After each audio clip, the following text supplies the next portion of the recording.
Hello students, in this session I want to explain you about crystal field splitting in tetrahedral and square planar complexes. So first one, crystal field splitting in tetrahedral complexes. Tetrahedral complexes can be represented as Ml4. What is the hybridization in tetrahedral complexes? sp3. sp3 hybridization is present in tetrahedral complexes. Nickel tetracarbonate, some examples are also there. The geometry of a tetrahedral complex should be like this. This is the geometry of a tetrahedral complex. Now, how crystal field splitting is there in tetrahedral complex? We know how a metal complex is formed. Metal plus ligand gives metal complex. When metal is reacting or combining with 4 ligands to form Ml4 complex, if the hybridization in this process is sp3, a tetrahedral complex is formed. We know in a free metal 5 degenerate d orbitals are present. dxy, dyz, dxz, dx square minus y square and dz square. All 5 degenerate orbitals are degenerate, means all 5 orbitals are degenerate, having same energy.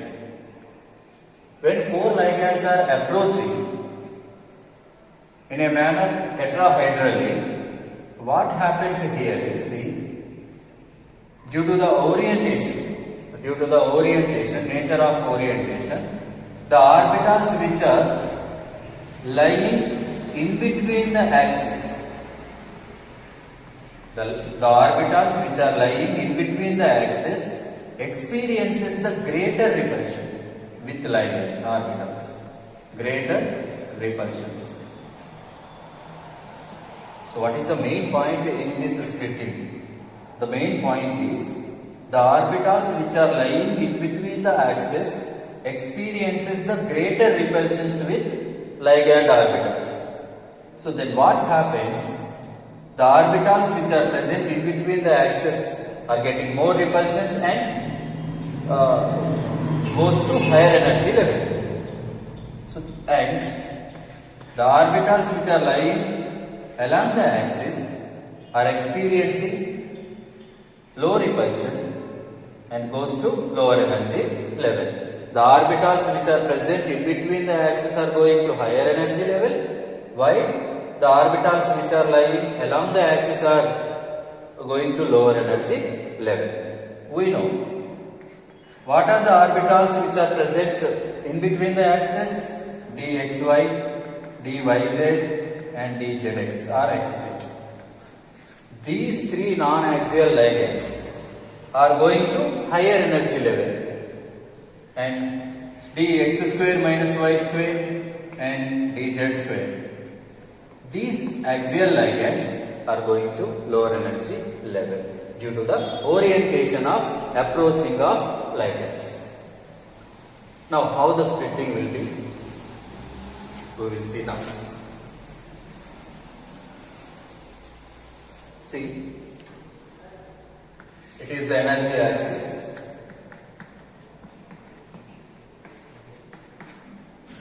Five degenerate orbitals are like this: dxy, dyz, dzx, x square minus y square and dz square. When 4 ligands are approaching these degenerate set of orbitals, there is a repulsion established between ligand orbitals and metal ion orbitals, due to which the energy of degenerate set increases. But degeneracy should not be collapsed. So degeneracy should not be lost.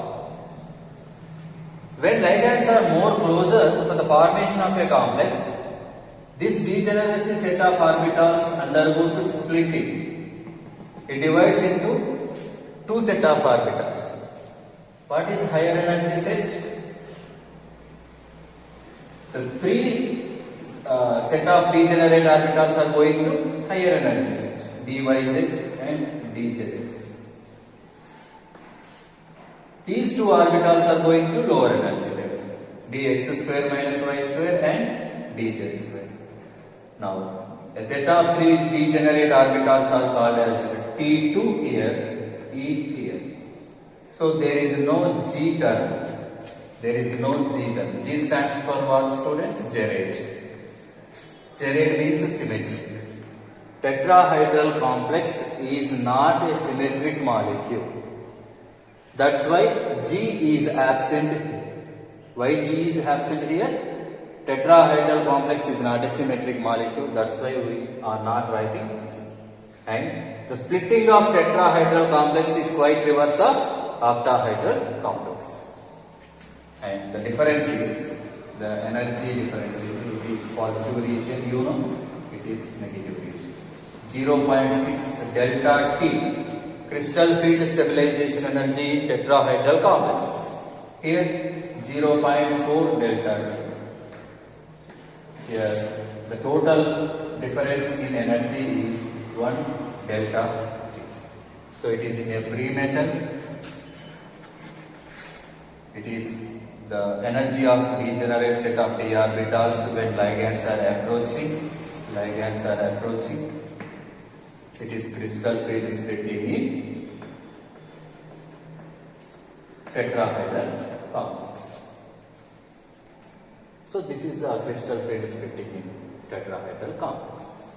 Now we are going to discuss the crystal field splitting in square planar complexes.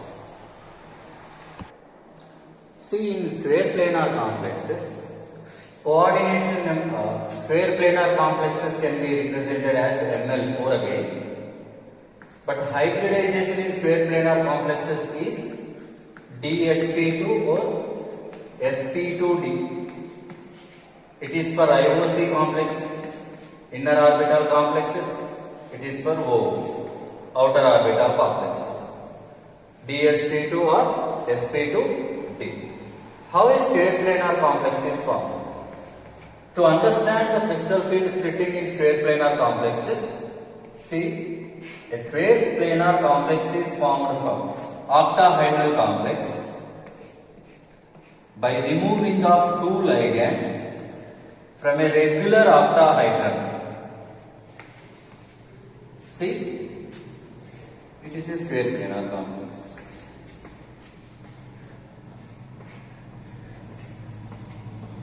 Four ligands are there. So what is the difference between them?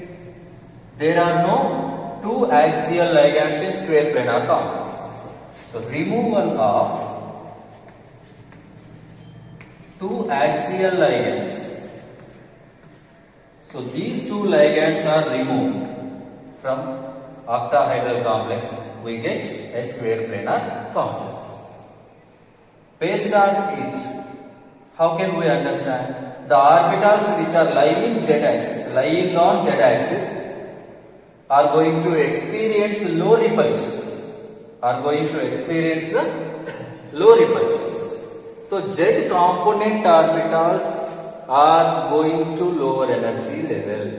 The main point here is the z component orbitals are going to lower energy level due to the removal of, or there are no z-axis, there are no ligands on z-axis. So that's why the crystal field splitting is via octahedral splitting. Now see how the splitting will be.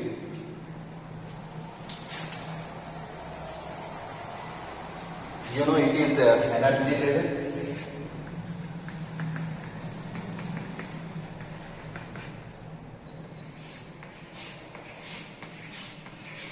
There are 5 orbitals,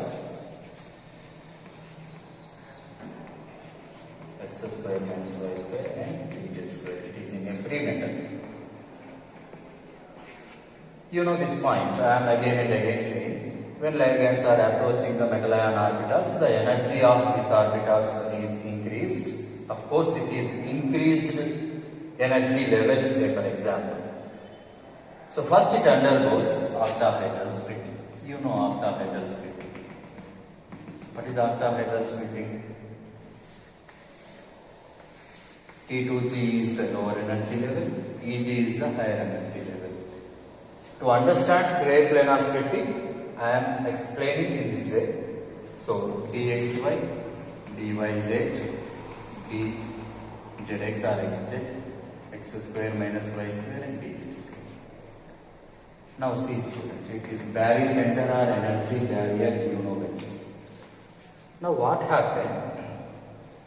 Z component orbitals are getting lower energy and X and Y component ligands are getting higher energy in square planar complexes. Why? The repulsions are less in Z axis, more in X and Y axis. See, here what are Z component ligands? Z component ligands means the ligands, the orbitals in which Z axis is present, dyz and dzx.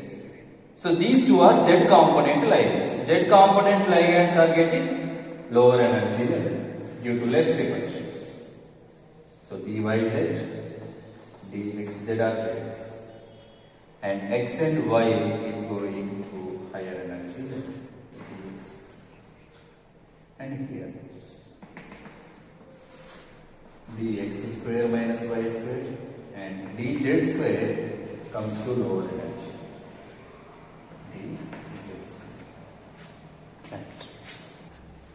So these energy levels are also known as, for dx square minus y square, we use a term B1G, B for antisymmetric, and B2G for xy, A1G for dz square, EG for, there are a set of two orbitals are present, and their energies are plus 15.28 like that dq.